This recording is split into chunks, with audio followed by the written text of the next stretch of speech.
हाँ, तो मैं क्या कह रहा था, याद करते हुए वह आगे बोला। तो ऐसा आदमी हूँ मैं शिकारी हूँ। मेरी टक्कर का दूसरा शिकारी पूरे इलाके में नहीं है। जो कहो वही जानवर, वही चिड़िया मैं ढूंढ दूं, दिखा दूं। कहाँ है, क्या है, सब मुझे पता है। मेरे पास कुत्ते भी हैं, 2 बंदूकें भी हैं, जाल है, बाज है, भगवान की दुआ से सब कुछ है। अगर तुम सच्चे शिकारी हो, डींग नहीं हाँकते हो, तो मैं तुम्हें सब कुछ दिखा दूंगा। पता है कैसा आदमी हूं मैं। जानवर की खुरी देखते ही मैं पहचान जाता हूं कि कौन जानवर है, कैसा है, कहाँ वह लेटा है, कहाँ पानी पीने या कीचड़ में लेटने जाएगा। मचान बांधकर रात रात भर बैठा रहता हूँ। घात लगाए, घर पर क्या बैठना, पाप ही करोगे, पीकर धुत हो जाओगे। ऊपर से औरतें आ जाएंगी, उल्टी सीधी बातें करेंगी। लड़के चीखे चिल्लाएंगे। ऐसे तो आदमी पागल ही हो जाए। संध्या बेला में घर से निकलो, बात ही दूसरी है। कोई अच्छी जगह ढूंढ लो और सरकंडे दबाकर बैठ जाओ। बाट जो हो, जंगल में क्या हो रहा है, सब कुछ तुम्हें मालूम है। तुम आसमान देखते हो, तारे चल रहे हैं, तुम्हें बताते हैं कितने पहर रात बीत गई। चारों ओर नजर दौड़ाते हो, जंगल सरसरा रहा है, तुम्हारे कान खड़े हैं। कब झाड़ियों में खड़बड़ हो, सुअर कीचड़ में लौटने आए, जवान बात चीखते हैं और तुम सुनने लगते हो। जवाब में गांव के मुर्गे बोलेंगे या बतखें कैं करती हैं, तो मतलब अभी आधी रात नहीं हुई। ऐसी सब बातें मुझे मालूम है। या फिर कहीं गोली चलने की आवाज आती है और मन में विचार आने लगते हैं। तुम सोचते हो किसने गोली चलाई। तुम्हारे जैसा ही कोई कज्जा शिकार पर बैठा है क्या?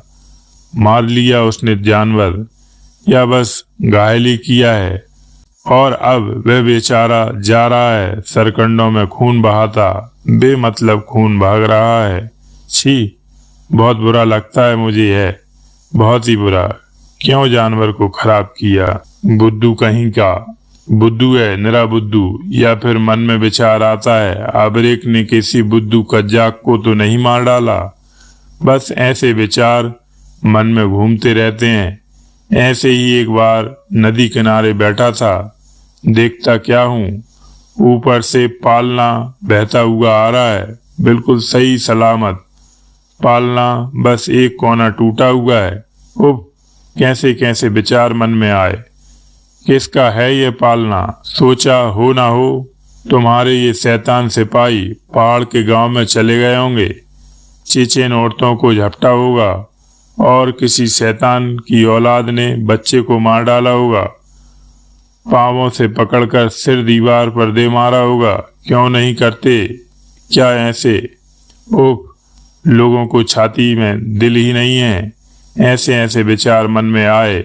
दिल भर आया। सोचा हमारे सिपाहियों ने पालना फेंक दिया, औरतों को उठा ले गए, घर जला दिया, और अब उसके मर्द ने ने बंदूक थाम ली। नदी पार करके इधर आया है हमारे घर लूटने। कितने ही विचार आते रहते हैं वहां बैठे बैठे।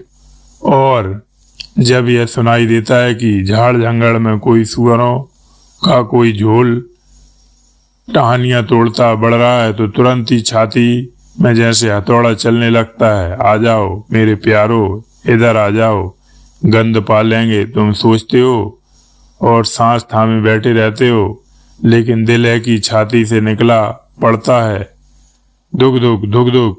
इस साल बसंत में एक झोल काफी पास आ गया था, नजर आने लगा था।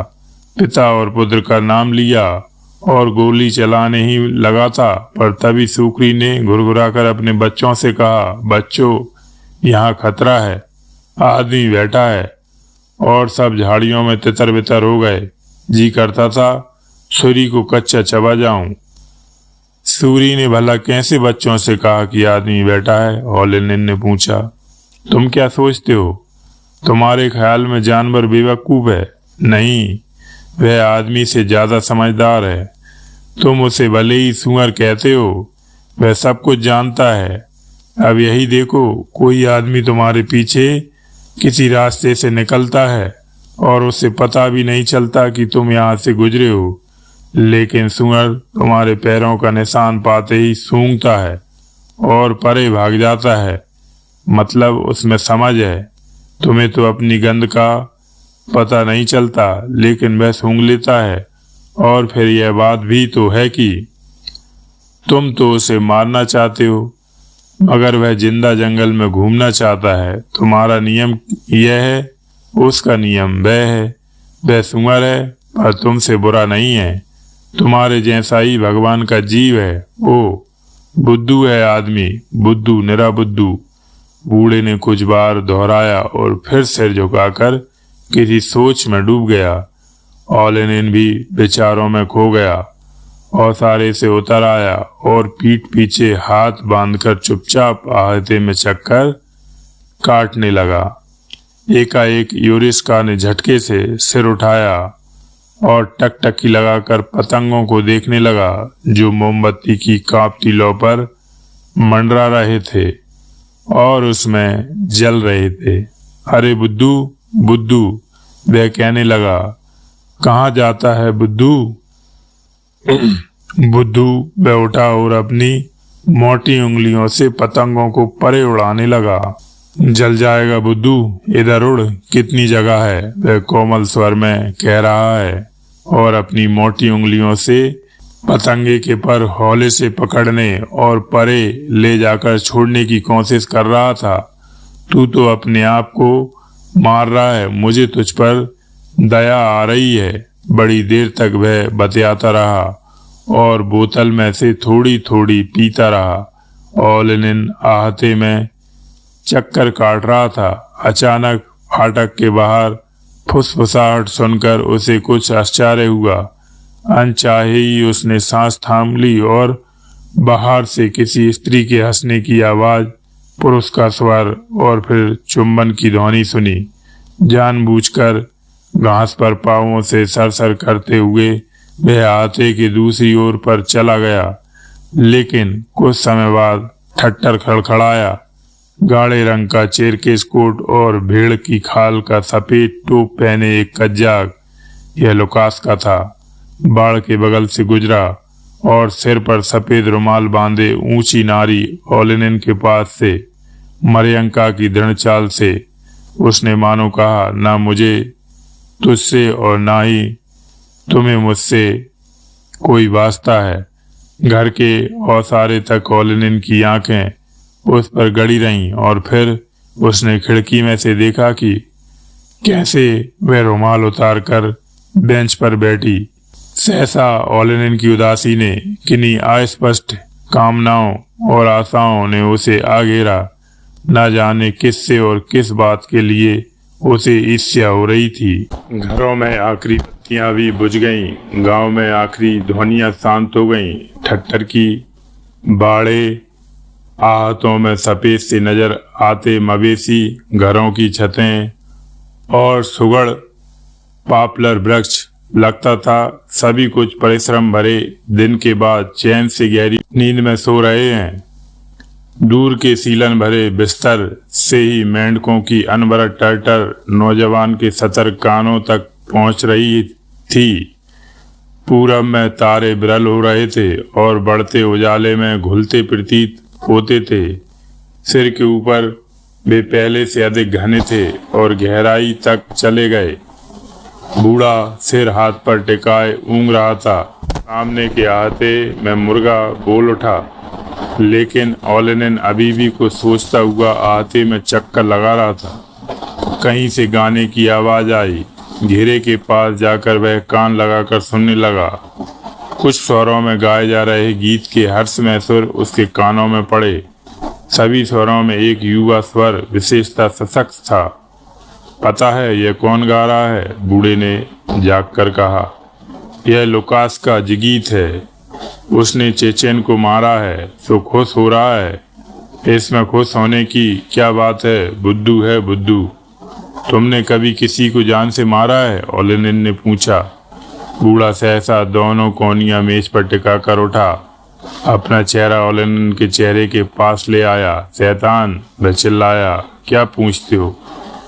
ऐसी बात मुंह से नहीं निकालते। पाप सिर पर चढ़ते देर नहीं लगती, बिल्कुल देर नहीं लगती। अच्छा भले आदमी, खा भी लिया पी भी लिया, अब मैं चला। उसने उठते हुए कहा, कल आऊं? शिकार पर चलोगे? हाँ आना। देख लो जल्दी उठना पड़ेगा, सोते रहे तो जुर्माना भरना होगा। तुमसे पहले ही उठ लूंगा। बूढ़ा चला गया। गीत रुक गया। पदचाप और हर्षमय स्वर सुनाई दिए। थोड़ी देर बाद फिर से गीत गाया जाने लगा, लेकिन पहले से अधिक दूरी पर। पहले की आवाजों में अब यूरिस्का मामा की आवाज भी मिल गई। क्या लोग हैं, क्या जीवन है, ओलेनिन ने सोचा और निश्वास छोड़कर अकेला ही घर के अंदर लौट आया। यूरिस्का मामा एक मामूली कज्जाक था और अकेला ही रह रहा था। लगभग 20 साल पहले उसकी पत्नी ने अपना पुरातन पंथ त्याग कर रूसी चर्च में बपतिस्मा ले लिया था और उसे छोड़कर एक रूसी सूबेदार से शादी कर ली थी। उसके कोई संतान नहीं थी। वह उसकी डींग नहीं थी कि जवानी में वह गांव का बेजोड़ बांका था। कज्जाकों के सारे इलाके में सभी उसे उसके पुराने बांकेपन के लिए जानते थे। कितने ही चेचेनों और रूसियों की जानें उसने ली थीं। वह पहाड़ों में लूटपाट करने जाता था और रूसियों के यहाँ भी उसने डांके मारे थे। 2 बार जेल भी गया था। उसके जीवन का बड़ा भाग जंगल में शिकार करते बीता था। वहाँ वह कई दिन रूखी रोटी खाकर रहता था और पानी के अलावा कुछ नहीं पीता था। लेकिन जब वह गांव में होता तो सुबह से शाम तक खाता पीता मौज उड़ाता रहता था। ओलेनिन के यहाँ से लौटकर वह 2-1 घंटे सोया और वो फटने से पहले ही जाग गया। बिस्तर पर लेटा हुआ वह उस आदमी के बारे में सोच रहा था जिससे कल उसका परिचय हुआ था। ओलेनिन की सादगी इस शर्त में कि उसने पिलाने में कंजूसी नहीं की, उसे खासकर पसंद आई थी। स्वयं ओलेनिन भी उसे अच्छा लगा था। वह हैरान हो रहा था कि क्यों ये रूसी सभी सीधे साधे और अमीर हैं और क्या वजह है कि ये कुछ भी जानते नहीं मगर पढ़े लिखे हैं। वह मन ही मन इन प्रश्नों पर विचार कर रहा था और साथ ही यह भी सोच रहा था कि ओलेनिन से अपने लिए क्या मांगे। यूरिस्का मामा का घर खासा खुला था और पुराना भी नहीं था, परंतु यह साफ पता चलता था कि घर में औरत नहीं है। कज्जाक तो सफाई का बहुत ख्याल रखते हैं, लेकिन यहाँ घर भर में गंदगी फैली हुई थी और सब कुछ एकदम बेतरतीब था। खून से सना कोट मेज पर फेंका हुआ था। बाज को खिलाने के लिए नुचा और चीरा कुआ वहां पड़ा हुआ था और उसके पास ही आधी नान भी। कच्चे चमड़े के जूते, बंदूक, कटार, झोला, गीली कमीज और फटे पुराने कपड़े बेंचों पर फैले हुए थे। एक कोने में सड़ांध मारते पानी से भरे टब में जूतों का दूसरा जोड़ा भिगोने के लिए रखा हुआ था। यहीं पर एक बंदूक और शिकार की ढाल भी पड़ी हुई थी। फर्श पर एक जाल फेंका हुआ था।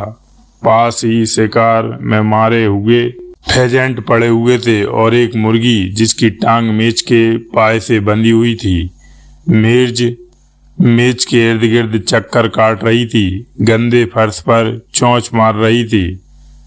ठंडे पड़े अलाव घर में एक बर्तन में कोई दूधिया सा द्रव भरा हुआ था। अलाव घर पर एक सिकरा चीख रहा था और डोरी तोड़ने की कोशिश कर रहा, जबकि पर झड़ा बाज अलाव घर के सिरे पर शांत बैठा हुआ था। मुर्गी पर तिरछी नजर डाल रहा था। कभी कभार वह अपना सिर दाएं से बाएं झुकाता था।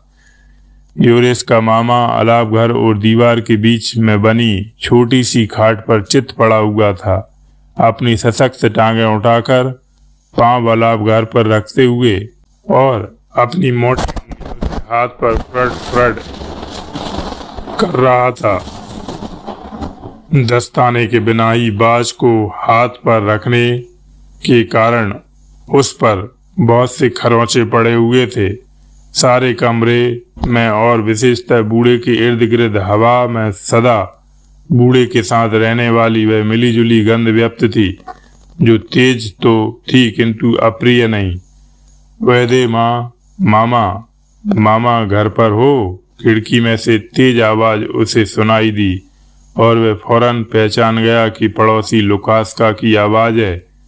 ओदे ओदे, घर पर हूँ, बूढ़ा चिल्लाया। आजा आजा पड़ोसी मार्का, लुकास्का मार्का, बोल कैसे आया? चौकी पर जा रहा है? मालिक के चिल्लाने पर बाज ने पंख फड़फड़ाए और डोरी खींची। लुकास्का बूढ़े का चहेता था।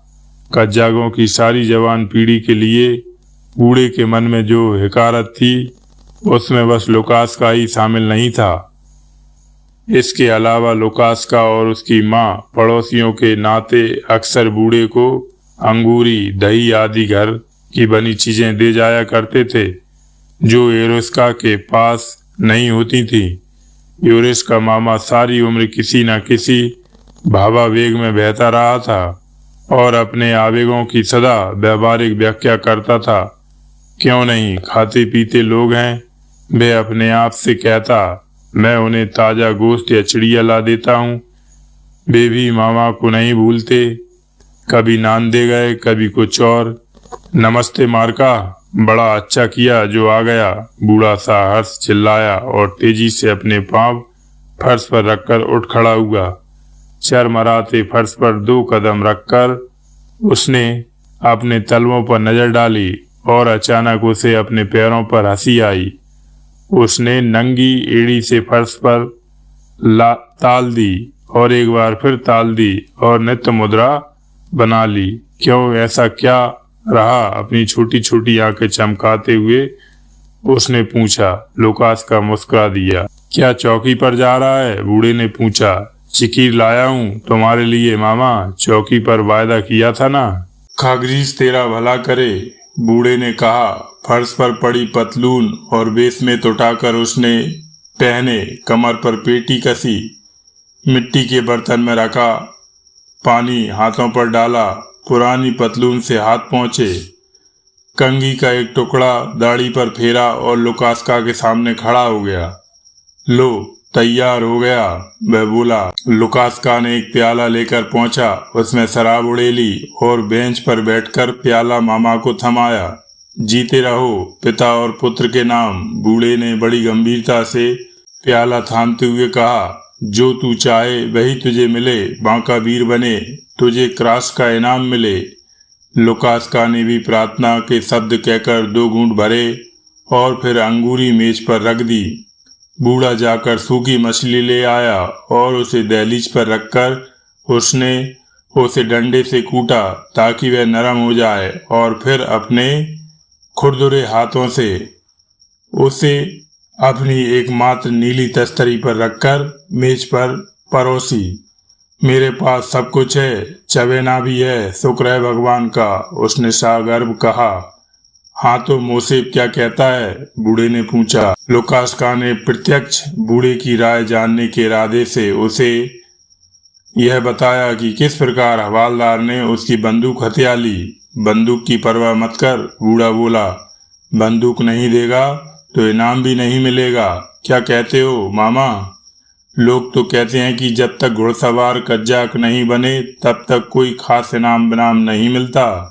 बंदूक तो बढ़िया है, कीमियाई, पूरे 80 कलदार की होगी। अरे छोड़, जाने दे, ऐसे ही मैं भी एक बार एक अफसर से बहस कर बैठा था।